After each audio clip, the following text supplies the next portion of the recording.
దేశంలో అన్ని చేంజ్ అయ్యాయి, మీ నగలు కూడా చేంజ్ చేయండి. మీ పాత నగకు గ్రాముకి 150 రూపాయలు ఎక్స్ట్రా పొంది కొత్త నగలు తీసుకోండి.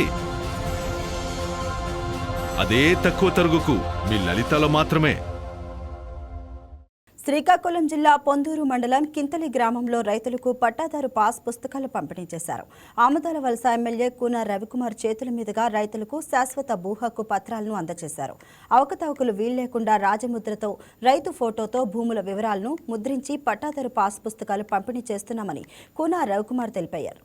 రాబోయే రోజుల్లో ఎలాంటి భూ సమస్యలు లేకుండా చేయాలనే లక్ష్యంతో ప్రభుత్వం పనిచేస్తుందని అంటున్న ఎమ్మెల్యే కూన రవికుమార్తో మా ప్రతినిధి Narasimha face to face. Andhravalasa నియోజకవర్గం పొందూరు మండలంలో ఆంధ్రవలస శాసనసభ్యులు కూన రవికుమార్ గారు ఏదైతే శాశ్వత భూ హక్కు పత్రాలు అయితే పట్టాదారు పాస్ పుస్తకాలు పంపిణీ కార్యక్రమం అయితే చేపట్టారు. అయితే దీని ద్వారా రైతులకు జరిగే ఏ విధంగా ఉపయోగపడుతుంది, దీని గతంకి ఇప్పటికి ఎటువంటి ఇది ఉన్నదని తెలుసుకునే ప్రయత్నం చేద్దాం సార్. చెప్పండి, ఏదైతే పట్టాదారు పాస్ పుస్తకం మీరు అందిస్తున్న పాస్ పుస్తకాలకి గతంకి తేడా ఏంటి అసలు? ఈ రోజు కూటమి ప్రభుత్వం అధికారంలోకి వచ్చిన తర్వాత ప్రతి ఒక్క రైతుకి భూమికి భద్రత కావాలి. మనిషి లైఫ్ కి భద్రత ఎలానో భూమికి కూడా భద్రత కావాలి. గడిచిన 5 సంవత్సరాలు జగన్మోహన్ రెడ్డి గారు ముఖ్యమంత్రి ఉన్నప్పుడు ఈ రాష్ట్రంలో సుమారు 12 లక్షల ఎకరాలు అన్యాక్రాంతమయ్యాయి.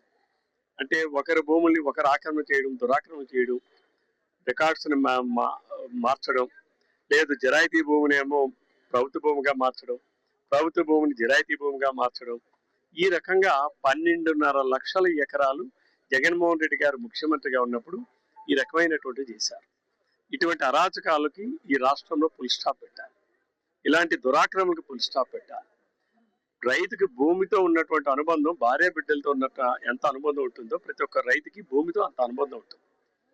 ఆ అనుబంధాన్ని జగన్మోహన్ రెడ్డి ఒక రాక్షసుడు పరిపాలనలో ఆ అనుబంధాన్ని తగ్గొట్టే విధంగా చర్యలు తీసుకున్నారు. రీసర్వే పేరుతో అనేక సమస్యలు క్రియేట్ చేశారు. ఏదైనా పరిష్కారం కాలేదంటే అది ప్రభుత్వం దగ్గర లేదు, వాళ్ళ దగ్గరే ఉంది. ఎవరైతే సంబంధిత వ్యక్తులు ఉంటారో, రైతులు ఉన్నారో, వాళ్ళు ఏదో కోర్టు కేసులో ఉండడం వల్ల కానీ లేకపోతే తప్పుడు సమాచారం వల్ల కానీ ఉంటే పరిష్కారం కాకుండా ఉంది తప్ప ప్రభుత్వం దృష్టికి వచ్చినటువంటి అన్ని సమస్యల్ని పరిష్కరిస్తున్నాం. అందుకని భూమికి భద్రత ఇచ్చాం. ఈ రోజు ఒకసారి ఈ పాస్ పుస్తకం అందుకున్న తర్వాత అతను భూముల్ని ఇంకా వేరే వాళ్ళు ఎవరు కూడా మార్చలేరు. ఆయన భూములు మార్చాలి అంటే మళ్ళీ ఆయనే మార్చుకోగలడు, ఇంకోరెవరు మార్చలేము. తహసీల్దార్కి అధికారం లేదు, కలెక్టర్కి అధికారం లేదు, కమిషనర్కి అధికారం లేదు, ప్రభుత్వానికి అంతకన్నా అధికారం లేదు.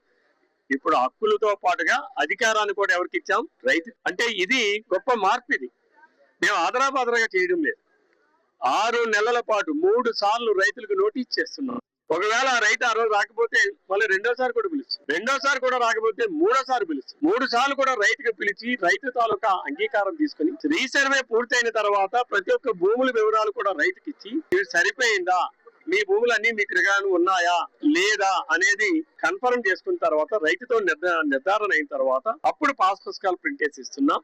అప్పుడు QR కోడ్ పెట్టిస్తున్నాం. అంటే దీని వలన భవిష్యత్తులో భూమి మారాలి అంటే రైతే మార్చగలరు తప్ప ఇంకా ఏ స్థాయి అధికారి గాని ఏ ప్రభుత్వం గాని మార్చే అధికారం లేకుండా. ఎందుకంటే జగన్మోహన్ రెడ్డి లాంటి దుర్మార్గులు అక్కడక్కడ వస్తూనే ఉంటారు. ఆ పార్టీలో ఉన్న వాళ్ళందరూ ఎవరి భూములు కొలగొడదామా, ఎక్కడి భూములు కొలగొడదామా అని చూసినటువంటి వాళ్ళే. కాబట్టి ఈ రోజు ఒక పటిష్టమైన విధానంతో ఈ రోజు రీసర్వే ప్రక్రియను పూర్తి చేస్తున్నాం. ప్రతి ఒక్క సమస్యకి పరిష్కారం ఈ రోజు మేము ఏదో సమస్యలు వినేసి వెళ్ళిపోయే పరిస్థితి కాదు. ఇక్కడనే మాకు చెప్పారు త్రాగునీటి సమస్య. నేను గతంలో 1 year బ్యాక్ వచ్చినప్పుడు కూడా నాకు చెప్పారు. వెంటనే దాన్ని గవర్నమెంట్ కి పంపించాం, శాంక్షన్ తీసుకున్నాం, ఇప్పుడు టెండర్లు పిలిచాం, పూర్తి చేస్తాం. రేపు రాబోయే 3-4 నెలల్లో దాన్ని పూర్తి చేస్తాం. అంటే ప్రతి ఒక్క సమస్యకి పరిష్కారం, భూ సమస్యలు కావచ్చు, వ్యక్తిగత సమస్యలు కావచ్చు, పరిష్కరించబడితే పరిష్కరించబడ్డాయి. పరిష్కరించలేకపోతే ఏ కారణాల వల్ల పరిష్కరించలేదో కూడా తెలియజేస్తాం. That is the responsibility of the government. అంటే ఒక బాధ్యతాయుతమైనటువంటి ప్రభుత్వం ఎలా పనిచేస్తుందనడానికి ఇది ఒక నిదర్శనం.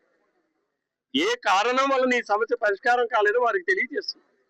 ఎవరైనా PDRS లో ఫిర్యాదు చేస్తే ఫిర్యాదుదారు దగ్గరికి వెళ్ళి ముందు మీరు ఫిర్యాదు చేశారని చెప్పి ముందు ఆయనతో ఫోటో తీసుకొని కన్ఫర్మ్ చేస్తున్నాం. అంటే ఏంటి?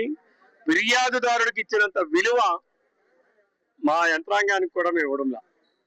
ముందు ప్రజలే ఫస్ట్. మా నినాదం ప్రజలే ముందు, ప్రజలే ముందు అనేటటువంటి కార్యక్రమం ప్రజలతో కన్ఫర్మ్ చేస్తున్నాం. ఒకరికి ఫిర్యాదు చేశాడు, ఆ ఫిర్యాదుదారు దగ్గర పంపిస్తున్నాం మేము. అది కరెక్ట్ పిటిషనా, కంటెంట్ కరెక్ట్ ఉందా, రాంగ్ ఉందా, తప్ప, రైట్ ఉందా చేసి దానిపైన సమాధానం ఇస్తారు. సో ఈ రకమైనటువంటి ప్రజలే ముందు అనేటటువంటి నినాదంతోనే, నినాదం కాదు ఇది, ప్రజలే ముందు అనేటటువంటి ఒక గ్యారంటీతో ఈ రోజు కూటమి ప్రభుత్వం చంద్రబాబు నాయుడు గారి నాయకత్వంలో పనిచేస్తుంది అనడానికి ఈ రోజు ఇక్కడ జరిగినటువంటి పాస్ పుస్తకాల పంపిణీ కార్యక్రమం. ఒకప్పుడు నేను ఈ గ్రామానికి వస్తే రెవెన్యూ విప్పితే అనేక సమస్యలు, వందల వేల సమస్యలు చెప్పారు. ఈరోజు ఒక్కరు కూడా సమస్య చెప్పలేదు. మేము క్లియర్ గా చెప్పాం, ఎవరినైనా క్లియర్ కాకపోతే ఎందుకు కాలేదో కూడా చెప్పాం. ఇది ప్రభుత్వం తాలూకా ట్రాన్స్పరెన్సీ విధానం. అంటే పూర్తిగా ప్రజలకు జవాబుదారీతనంగా పనిచేస్తుండడానికి ఇది ఒక నిదర్శనం. Thank you.